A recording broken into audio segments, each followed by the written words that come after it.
Hi friends, welcome back to మనస recipes.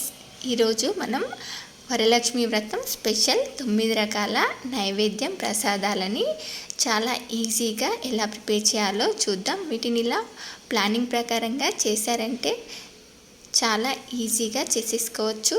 చూడండి, ముందుగా అమ్మవారికి ఇష్టమైన నైవేద్యం పరమాన్నం, అలాగే చాలా టేస్టీగా సేమియా కేసరి, ఇప్పుడు 5 నిమిషాల్లో చేసుకునే అమృతం లాంటి రుచితో రవ్వ పాయసం, ఇప్పుడు అలాగే కమ్మటి దద్దోజనం, ఇప్పుడు అమ్మవారికి ఎంతో ఇష్టమైన శనగలు ఇంకా పూర్ణాలు, అలాగే అందరికీ ఎంతగానో ఇష్టమైన పులిహోర, ఇప్పుడు ఇలా క్రిస్పీగా అల్లం గారెలు, చాలా టేస్టీగా ఇలా బెల్లం అప్పాలు గోధుమ పిండితోనే చాలా ఈజీగా ఇలా 9 రకాల నైవేద్యం ప్రసాదాలని అమ్మవారికి ఇలా ఈజీగా ప్లానింగ్ ప్రకారంగా చేశారంటే చాలా సులభంగా ఎక్కువ శ్రమ పడకుండా ఇలా చేసేసుకోవచ్చు. మరి ఇలా 9 రకాల ప్రసాదాలు మరి మీకు కూడా ఇవి ఇలా పర్ఫెక్ట్గా రావాలంటే వీడియోని స్కిప్ చేయకుండా చివరి వరకు చూడండి. అలాగే ఫస్ట్ టైం కనుక మీరు మానస రెసిపీస్ ఛానల్ని చూస్తున్నట్లయితే సబ్స్క్రైబ్ చేసుకోండి. మరి ఇప్పుడు లేట్ చేయకుండా చాలా టేస్టీగా ఇలా ప్లానింగ్ ప్రకారంగా అమ్మవారికి ఇలా 9 రకాల ప్రసాదాలని ఎలా ప్రిపేర్ చేయాలో చూద్దాం. మరి మీకు కూడా ఇవి ఇలా పర్ఫెక్ట్గా రావాలంటే వీడియోని స్కిప్ చేయకుండా చివరి వరకు చూడండి. ఇప్పుడు లేట్ చేయకుండా వీటిని ఎలా ప్రిపేర్ చేయాలో చూద్దాం. మరి ఇలా రుచికరమైన 9 రకాల ప్రసాదాల కోసం ముందుగా ఇలా 1 కప్పు శనగలు, చూడండి నేను ఇక్కడ తెల్ల శనగల్ని తీసుకున్నాను. అలాగే 1.5 కప్పు మినపగుళ్ళని కూడా నానబెట్టుకుంటున్నాను. వీటిని మీరు ఒకరోజు ముందైనా నానబెట్టుకోవచ్చు, లేదంటే ఇలా నేను ఉదయం 5ంటికి లేచి ఫ్రెష్ అప్ అయ్యాక ఇలా ఉదయాన్నే ఫస్ట్ ఇలా వీటిని నానబెట్టుకుంటున్నాను. వీటిని ఒక 3 అవర్స్ పాటు నానబెట్టుకున్నా సరిపోతుంది. చూడండి, వీటిని ఇలా 1కి 2 సార్లు ఇలా నీట్గా వాష్ చేసుకొని మళ్ళీ తిరిగి వాటర్ని యాడ్ చేసుకొని మూత పెట్టి ఇలా వీటిని పక్కన పెట్టేసుకోండి. అలాగే పూర్ణాల కోసం ఇలా 1 కప్పు శనగపప్పును కూడా నానబెట్టుకుంటున్నాను. మనం దీన్ని జస్ట్ ఒక 1 అవర్ పాటు నానబెట్టుకున్నా సరిపోతుంది. చూడండి, ఇలా దీన్ని కూడా వాష్ చేసుకొని ఇలా వాటర్ యాడ్ చేసుకొని 1 గంట పాటు నానబెట్టుకోండి, సరిపోతుంది. ఇప్పుడు అమ్మవారికి ఇష్టమైన నైవేద్యం పరమాన్నం అలాగే దద్దోజనం కోసం నేను ఇక్కడ ఒక 2 గ్లాసెస్ రైస్ని తీసుకొని ఇలా బాగా కడిగి దీనిలోకి నేను ఇక్కడ 1 గ్లాస్కి 3 గ్లాసుల చొప్పున 6 గ్లాసుల వాటర్ని యాడ్ చేసుకొని దీన్ని మంటని మీడియం ఫ్లేమ్లో పెట్టి మెత్తగా ఉడికించుకోండి. ఇది ఉడికేలోపు మరో పక్కన ఇలా టేస్టీగా సేమియా కేసరిని చాలా ఈజీగా ఎలా ప్రిపేర్ చేయాలో చూద్దాం. ఇది ఒక్కసారి చేస్తారంటే మళ్ళీ మళ్ళీ చేస్తారు, అంత టేస్టీగా ఉంటుంది. మరి ఇప్పుడు దీనికోసం ఇలా ఒక 2 టేబుల్ స్పూన్స్ వరకు 2-3 టేబుల్ స్పూన్స్ వరకు నెయ్యిని వేసుకొని ఇప్పుడు దీనిలోకి ఇలా 1 కప్పు సేమియా వేసుకొని సేమియాని ఇలా మంచి రంగులోకి వచ్చే వరకు మంటని మీడియం ఫ్లేమ్లో పెట్టి ఇలా ఫ్రై చేసుకోవాలి. చూడండి, మనకు సేమియా ఇలా మంచి గోల్డెన్ బ్రౌన్ కలర్లోకి వచ్చిన తర్వాత ఇప్పుడు దీనిలోకి ఇలా మరో పక్కన నేను ఇక్కడ 1కి 2 గ్లాసుల వాటర్ని కొంచెం గోరువెచ్చగా వేసుకొని దీన్ని ఇలా మనకు సేమియా దగ్గర పడేంత వరకు ఉడికించుకోవాలి. చూడండి, మనకు సేమియా మొత్తం ఇలా బాగా దగ్గర పడిన తర్వాత దీనిలోకి 1 కప్పు సేమియాకి 1 కప్పు షుగరు, అలాగే కొంచెం ఇలాచి పౌడర్, చిటికెడంతా ఫుడ్ కలర్ని యాడ్ చేసుకొని దీన్నంతా కూడా ఇలా బాగా మిక్స్ చేసుకొని దీన్ని ఒక 2-3 మినిట్స్ పాటు ఇలా బాగా ఉడికించుకోవాలి. చూడండి, దీన్ని ఇలా ఒక 2 మినిట్స్ పాటు బాగా ఉడికించుకోవాలి. మరి గట్టిగా కాకుండా ఇలా కొంచెం జారుగా ఉండేంత వరకు ఉడికించుకొని స్టవ్ ఆపేయడమే. చూడండి, మనకు చాలా టేస్టీగా సేమియా కేసరి రెడీ అయిపోయింది. ఎంత ఈజీగా ఇలా టేస్టీగా సేమియా కేసరి రెడీ అయిపోయిందో కదా. ఇప్పుడు రవ్వ కేసరియే కాకుండా ఇలా ఓసారి టేస్టీగా సేమియా కేసరిని కూడా ట్రై చేయండి, చాలా బాగుంటుంది. మరి ఇప్పుడు ఇలా మరో పక్కన అన్నం కూడా ఇలా దగ్గర పడిపోయింది. ఇప్పుడు దీనిపై మూత పెట్టి ఉమగిలనిద్దాం. మరి ఇది ఉమగిలేలోపు మరో పక్కన ఇలా 5 నిమిషాల్లో అమృతం లాంటి రుచితో ఇలా రవ్వ పాయసంని ప్రిపేర్ చేద్దాం. చూడండి, ఈ రవ్వ పాయసం కోసం ఇలా ఒక గిన్నె తీసుకొని దీనిలోకి ఒక 2-3 టేబుల్ స్పూన్స్ వరకు నెయ్యిని తీసుకోండి. చూడండి, ఇలా మనకు నెయ్యి వేడయిన తర్వాత దీనిలోకి ఇలా ఒక చిన్న పావు కప్పుతో ఒక పావు కప్పు బొంబాయి రవ్వని తీసుకున్నాను. మొత్తం తీసుకోకుండా కొంచెం పక్కన పెట్టేస్తున్నాను. చూడండి, ఇలా దీన్ని మంటని సిమ్లో పెట్టి ఈ రవ్వని బాగా మంచి గోల్డెన్ షేడ్లోకి వచ్చే వరకు బాగా ఫ్రై చేసుకోవాలి. చూడండి, మనకిది ఇలా ఫ్రై అయిన తర్వాత రవ్వలో నుండి నెయ్యి ఇలా కనపడుతూ ఉంటుంది. చూడండి, ఇప్పుడు దీనిలోకి ఇలా ఒక 1/2 లీటర్ పాలని, గోరువెచ్చని పాలని వేసుకుంటున్నాను. మరి ఎక్కువగా వేడి చేయకుండా ఇలా గోరువెచ్చగా చేస్తే సరిపోతుంది. ఇలా 1/2 లీటర్ పాలని యాడ్ చేసుకొని ఈ పాయసాన్ని బాగా ఉడికించుకోవాలి. ఇలా ఈ పాయసాన్ని ఇలా ఒక 2-3 పొంగులు వచ్చేంత వరకు ఇలా ఉడికించుకున్న తర్వాత ఇప్పుడు దీనిలోకి మనం ఏ కప్పుతో అయితే రవ్వని తీసుకున్నామో అదే కప్పుతో పావు కప్పుతో షుగర్ని కూడా యాడ్ చేసుకోండి. మీరు తినే స్వీట్ని బట్టి యాడ్ చేసుకోండి. చూడండి, ఇప్పుడు దీనిలోకి కొంచెం ఇలాచీ పౌడర్ని కూడా యాడ్ చేసుకొని మరొక 2-3 పొంగులు వచ్చేంత వరకు ఇలా ఉడికించుకోండి. మరి చిక్కబడితే చల్లారిన తర్వాత ఇంకా గట్టిగా అయిపోతుంది. ఇప్పుడు దీనిలోకి ఇలా మీకు నచ్చిన డ్రై ఫ్రూట్స్ని వేసుకోండి. ఇలా మనకు 5 నిమిషాల్లో కమ్మని రవ్వ పాయసం రెడీ అయిపోయింది. ఇప్పుడు మరో పక్కన మనం ఇలా శనగల్ని ఇలా కుక్కర్లో వేసుకొని ఉడికించుకుందాం.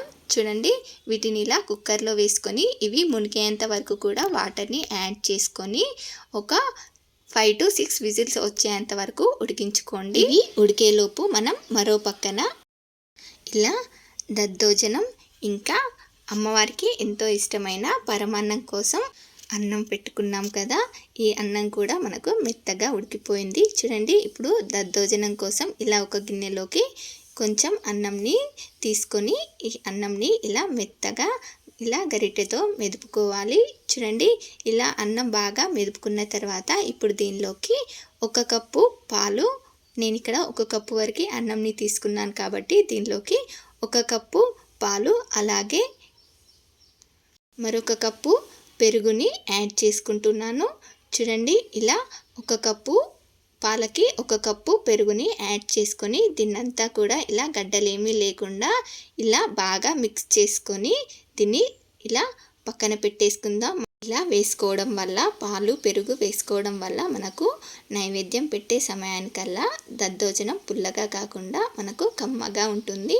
ఇప్పుడు మరో పక్కన ఇలా పరమాన్నం కోసం నేను ఇంకొంచెం అన్నం తీసుకొని దీన్ని ఇలా కొంచెం మెదుపుకుంటున్నాను. చూడండి, దీన్ని ఇలా నేను దద్దోజనం కోసం 1 కప్పు, ఇలా పరమాన్నం కోసం 1 కప్పు అన్నంని తీసుకున్నాను. చూడండి, ఇలా దీన్ని మెదుపుకున్న తర్వాత దీనిలోకి 1 కప్పు బెల్లం పొడిని యాడ్ చేసుకున్నాను. అలాగే ఇప్పుడు దీనిలోకి ఇలా మీకు కావలసినంత నెయ్యిని యాడ్ చేసుకోవచ్చు. నేను ఇక్కడ ఒక 2-3 స్పూన్స్ నెయ్యిని వేసుకొని ఇప్పుడు దీన్ని స్టవ్ పై పెట్టి దీనిలోకి ఒక 2 కప్పుల వరకు పాలని యాడ్ చేసుకుంటున్నాను. చూడండి, ఇలా చేసుకుంటే మనకు పరమాన్నం కూడా చాలా రుచిగా ఉంటుంది. పాలు విరుగుతాయేమో అన్న భయం ఏమీ అవసరం లేదు.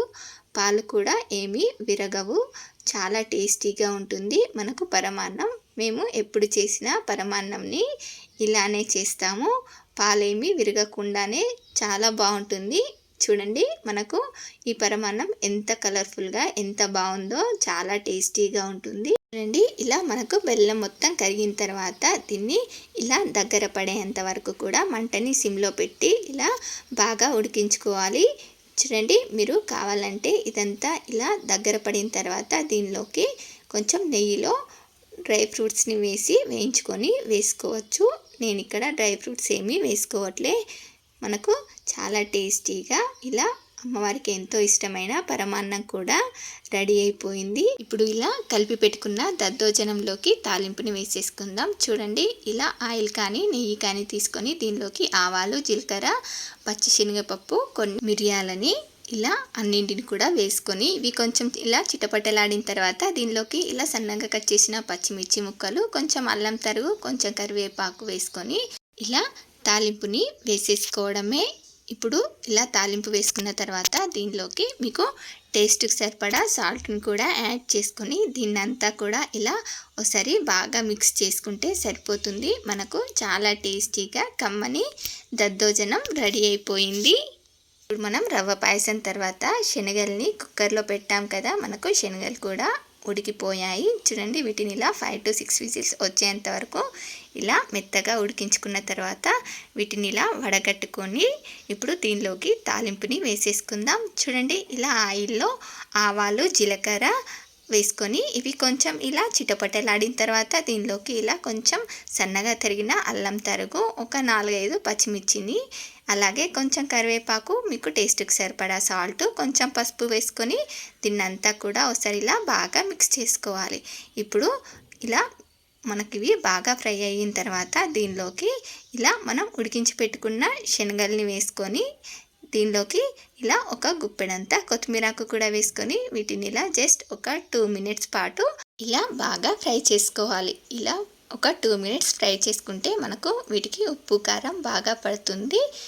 ఇలా మనకు అమ్మవారికి ఎంతో ఇష్టమైన శనగల ప్రసాదం కూడా రెడీ అయిపోయింది. ఇప్పుడు మరి పండగలంటేనే పిల్లలకి, పెద్దలకి, అందరికీ ముందుగా గుర్తుకొచ్చేది పులిహోర. మనకు సీజన్తో సంబంధం లేకుండా మామిడికాయలు ఎప్పుడు కావాలంటే అప్పుడు అవైలబుల్లో మార్కెట్లోకి వస్తున్నాయి కదా. ఎంతగానో ఇష్టమైన ఈ మామిడికాయ పులిహోరని ఇలా ఈ ఒక్క పొడి వేసి తయారు చేసి చూడండి, ఎంత టేస్టీగా ఉంటుందో.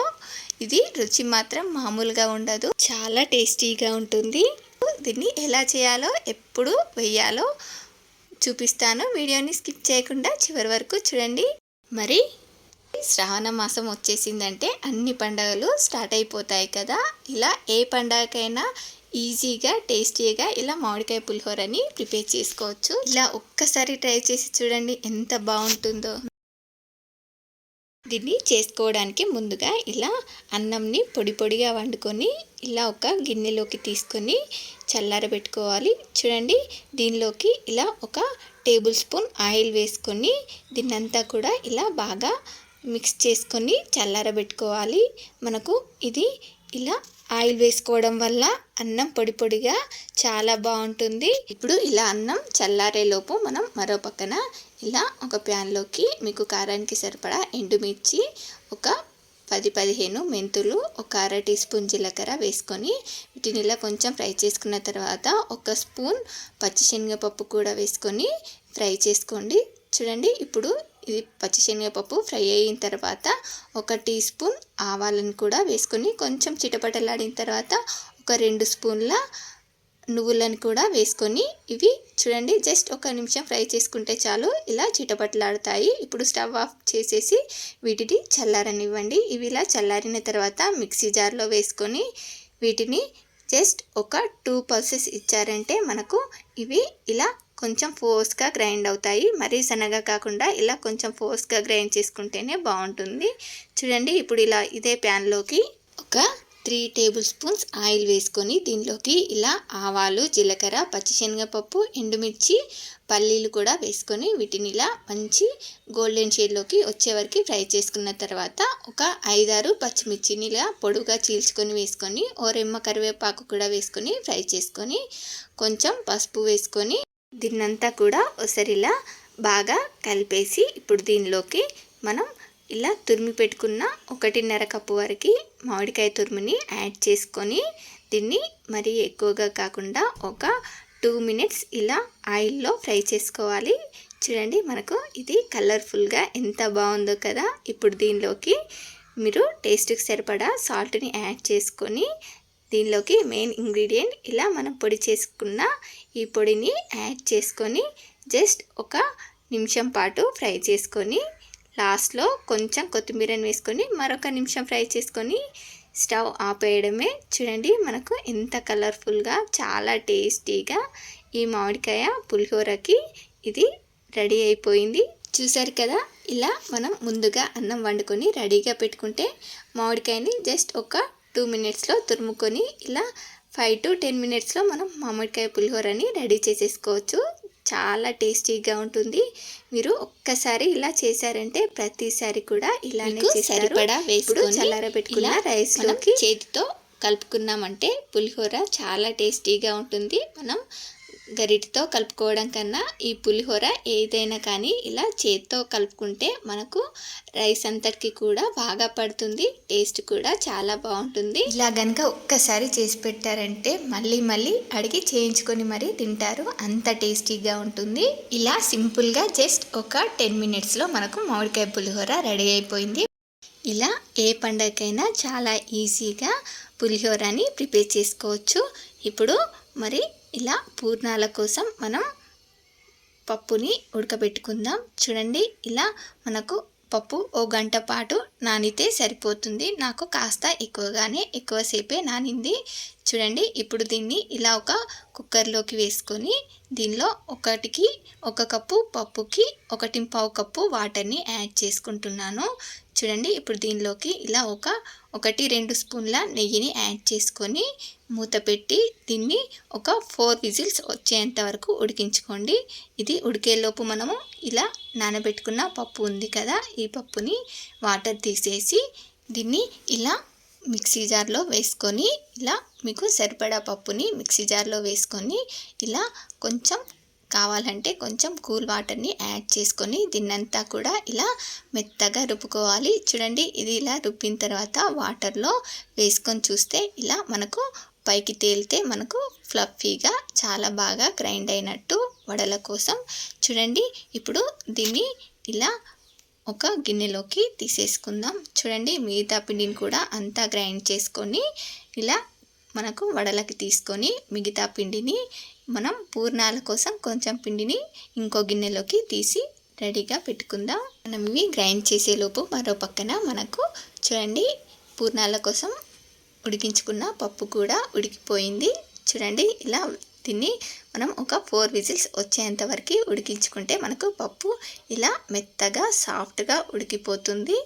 చూడండి, మనకు పప్పు ఎంత సాఫ్ట్గా ఉడికిపోయిందో దీన్ని మనం పప్పు గుత్తితో స్మాష్ చేసుకున్నా కానీ నలిగిపోతుంది. చూడండి, నేను ఇక్కడ ఇలా గ్రైండర్లో ఇలా గ్రైండ్ చేసుకున్నాను. చూడండి, దీన్నంతా కూడా ఇలా మెత్తగా రుబ్బుకొని ఇలా గ్రైండ్ చేసుకొని ఇలా గిన్నెలోకి తీసి రెడీగా పెట్టుకున్నాను. ఇప్పుడు దీనిలోకి ఇలా 1 కప్పు పప్పుకి 1 కప్పు షుగరు అలాగే 1/4 కప్పు వాటర్ని యాడ్ చేసుకొని దీన్ని ఇలా కరిగించుకోవాలి. చూడండి, మనం ఇలా పాకం పట్టి వేసుకోవడం వల్ల మనకు పూర్ణాల పిండి మెత్తగా అయ్యే ఛాన్సే ఉండదు. చూడండి, మనం ఈ పాకంని ముద్ద పాకం కానీ లేదంటే ముదురు తీగ పాకం కానీ వచ్చేంత వరకు ఇలా పాకం పట్టుకొని మనం గ్రైండ్ చేసుకున్న పిండిలోకి వేసుకోవాలి. మనకు ముద్ద పాకం వచ్చిందంటే మనకు పర్ఫెక్ట్గా ఉంటుంది. కరెక్ట్ కన్సిస్టెన్సీలోకి మనకు ఈ పూర్ణం రెడీ అయిపోతుంది. చూడండి, ఇలా షుగర్ సిరప్ వేసుకున్న తర్వాత పాకం వేసుకున్న తర్వాత మనం దీనిలోకి కొంచెం ఇలాచీ పౌడర్ వేసుకొని దీన్నంతా కూడా ఇలా బాగా మిక్స్ చేసుకోవాలి. చూడండి, దీన్నంతా కూడా ఇలా బాగా మిక్స్ చేసుకున్న తర్వాత ఇది మనకు చల్లారేలోపు గట్టిపడిపోతుంది. చూడండి, దీనిలోకి ఒక 2 స్పూన్స్ నెయ్యిని కూడా వేసుకోండి. నాకు ఇక్కడ వీడియో క్లిప్లో మిస్ అయిపోయింది. చూడండి, మరో పక్కన మనం ఇది చల్లారేలోపు ఇలా వడలని వేసేసుకుందాం. చూడండి, ఇలా క్రిస్పీగా వడలని ఈజీగా ఎలా వేసేసుకుందామో చూద్దాం. ఇలా మనం ఇందాక పిండి రుబ్బుకున్నాం కదా, ఇప్పుడు దీనిలోకి ఇలా సన్నగా కట్ చేసిన అల్లం తురుము అలాగే సన్నగా కట్ చేసిన పచ్చిమిర్చి ఇలా 1 టీ స్పూన్ జీలకర్ర మీకు టేస్ట్కి సరిపడా సాల్ట్ని యాడ్ చేసుకొని దీన్నంతా కూడా ఇలా బాగా మిక్స్ చేసుకోవాలి. చూడండి, ఇలా నేను వీడియోలో చూపిస్తున్నట్టుగా ఇలా బాగా మిక్స్ చేసుకుంటే మనకు ఇవి వడలు కూడా బాగా క్రిస్పీగా పొంగుతూ బాగా వస్తాయి. చూడండి, ఇప్పుడు దీన్నంతా కూడా ఇలా బాగా మిక్స్ చేసుకున్న తర్వాత ఈ వడలు వేసుకోవడానికి నేను ఇక్కడ చేతితో కాకుండా ఇలా గిన్నెకి ఇలా ఒక సన్నటి క్లాత్ని తడి చేసుకొని ఇలా కట్టుకున్నాను. ఇలా గిన్నెకి టైట్గా కట్టుకోవాలి. చూడండి, మనకి ఇప్పుడు ఆయిల్ వేడైన తర్వాత కొంచెం పిండిని వేసుకుంటే ఇలా ఆయిల్లో పైకి తేలిందంటే మనకు కరెక్ట్గా వచ్చినట్టు. చూడండి ఇలా వేసుకుంటే మనకు పిండి జారుగా అయితే వడలు మనకు ఇలా సరిగ్గా రావు. నాకు ఇక్కడ పిండి కొంచెం జారుగా అయింది కాబట్టి ఇలా కొంచెం బొంబాయి రవ్వని వేసుకున్నాను. చూడండి ఇలా బొంబాయి రవ్వ వేసుకుంటే మనకు పిండి కరెక్ట్ కన్సిస్టెన్సీలోకి వచ్చిన తర్వాత ఇలా వడలని వేసేసుకున్నాను. చూసారు కదా ఎంత బాగా రౌండ్గా అన్నీ కూడా ఒకే షేప్లో ఎంత బాగా వచ్చాయో. ఇప్పుడు మనం చాలా ఈజీగా టేస్టీగా బెల్లం అప్పాలని గోధుమ పిండితోనే ఎలా ప్రిపేర్ చేయాలో చూద్దాం. చూడండి ఇవి పూరీల్లా పొంగుతూ చాలా బాగుంటాయి. వీటిని చేసుకోవడానికి 1 కప్పు గోధుమ పిండి, అరకప్పు బొంబాయి రవ్వ, 1/2 కప్పు బెల్లము. మీరు బెల్లంకి బదులుగా షుగర్ని కూడా యాడ్ చేసుకోవచ్చు. కొంచెం ఇలాచీ పౌడరు, అలాగే ఒక 2 కప్స్ వాటర్ని యాడ్ చేసుకొని దీన్నంతా కూడా ఇలా బాగా మిక్స్ చేసుకోవాలి. మనకు బెల్లం మొత్తం కరిగేంత వరకు కూడా ఇలా బాగా మిక్స్ చేసుకోవాలి. చూడండి దీన్ని ఒక 5-10 నిమిషాల పాటు నానబెట్టుకుంటే మనకు బెల్లం మొత్తం బాగా కరిగి రవ్వ కూడా వాటర్ని అబ్జర్వ్ చేసుకుంటుంది. ఇలా బాగా నానుతుంది. చూడండి దీన్ని ఇలా బాగా మిక్స్ చేసుకున్న తర్వాత ఇప్పుడు ఇలా ఆయిల్ వేడైన తర్వాత వేడి ఆయిల్లో ఇలా వీటిని ఇలా గరిటెతో డ్రాప్ చేసేసుకోవడమే. చూడండి ఇలా మనకు చాలా ఈజీగా చాలా టేస్టీగా ఇలా బెల్లం అప్పాలు కూడా గోధుమ పిండితో చాలా టేస్టీగా రెడీ అయిపోయాయి. చూడండి ఇవి మనకు పూరీలా బాగా పొంగుతూ చాలా టేస్టీగా కూడా ఉంటాయి. చాలా ఈజీగా కూడా చేసేసుకోవచ్చు. పిల్లలకి ఎప్పుడైనా ఈవినింగ్ స్నాక్స్గా కూడా ఇలా చేసి పెట్టచ్చు. చాలా టేస్టీగా ఉంటాయి. చూడండి వీటిని ఇలా 2 వైపులా కూడా బాగా ఫ్రై చేసుకొని తీసేసుకోవడమే. చూసారు కదా ఇలా ఈజీగా మనకు గోధుమ పిండితో బెల్లం అప్పాలు కూడా రెడీ అయిపోయాయి. ఇప్పుడు పూర్ణాల కోసం నేను ఇక్కడ వడల పిండిలో కొంచెం పిండిని తీసి పక్కన పెట్టుకున్నాను కదా. ఇప్పుడు దీనిలోకే ఇలా 1 గ్లాసు గోధుమ పిండిని కూడా 1 టీ గ్లాస్ గోధుమ పిండిని వేసుకొని ఒక చిటికెడంతా సాల్ట్ని కూడా యాడ్ చేసుకొని దీనిలో కొంచెం వాటర్ని వేసుకొని దీన్ని ఇలా దోశ పిండిలా బాగా ఉండలేమీ లేకుండా ఇలా సాఫ్ట్గా మిక్స్ చేసుకోవాలి. చూడండి మనకు ఇలా వేలికి ఎంత మందంలో అంటుకుంటుందో మనకు పూర్ణాలకి కూడా పిండి అంతే మందంలో పట్టుకుంటుంది. ఈలోపు మనకు ఇది పూర్ణం కూడా చల్లబడిపోయింది. చూడండి చల్లారిన తర్వాత ఎంత గట్టిగా అయిపోయిందో. ఇప్పుడు దీనికి ఇలా మనం చేతికి కొంచెం నెయ్యిని కానీ ఆయిల్ని కానీ పెట్టుకుంటూ వీటిని ఇలా చిన్న బాల్స్లా చేసి రెడీగా పెట్టుకుంటే మనం ఇలా ఈజీగా ఒక్కొక్కటి తీసుకొని ఇలా పిండిలో ముంచుకుంటూ ఇలా ఆయిల్లో వేసేసుకోవడమే. చూడండి ఇలా ఆయిల్కి సరిపడా పూర్ణాలని వేసుకొని ఇలా 2 వైపులా కూడా బాగా ఫ్రై చేసుకొని తీసుకోవాలి. చూడండి ఇలా అన్నింటిని కూడా ఓవైపు కాలిన తర్వాత మరోవైపుకి తిప్పి వేసుకొని ఇలా 2 వైపులా కూడా బాగా ఫ్రై చేసుకొని తీసేసుకోవాలి. చూడండి ముందుగా వేసుకున్నవి ఫ్రై అయిపోయాయి, అందుకనే వీటిని తీసేసాను. చూడండి ఇప్పుడు మిగతా వాటిని కూడా ఇలా మంచి రంగులోకి వచ్చే వరకు అన్నింటి కూడా ఇలా చేసుకొని ఫ్రై చేసుకొని తీసేసుకోవడమే. ఇలా మనకు చాలా టేస్టీగా చాలా ఈజీగా పూర్ణాలు కూడా రెడీ అయిపోయాయి. ఇలా ఈ పూర్ణాలని ఇలా మంచి రంగులోకి వచ్చే వరకు ఫ్రై చేసుకొని తీసేసుకోవడమే. అమ్మవారికి ఇష్టమైన పూర్ణాలు కూడా ఇలా ఈజీగా రెడీ అయిపోయాయి. చూడండి ఇలా ఈజీగా వరలక్ష్మి వ్రతం రోజున ఇలా మనకు 9 రకాల ప్రసాదాలు రెడీ అయిపోయాయి. వీటిని ఇలా చాలా ఈజీగా చాలా టేస్టీగా ఇలా ప్లానింగ్ ప్రకారంగా 1 by 1 చేశారంటే చాలా ఈజీగా చేసేసుకోవచ్చు.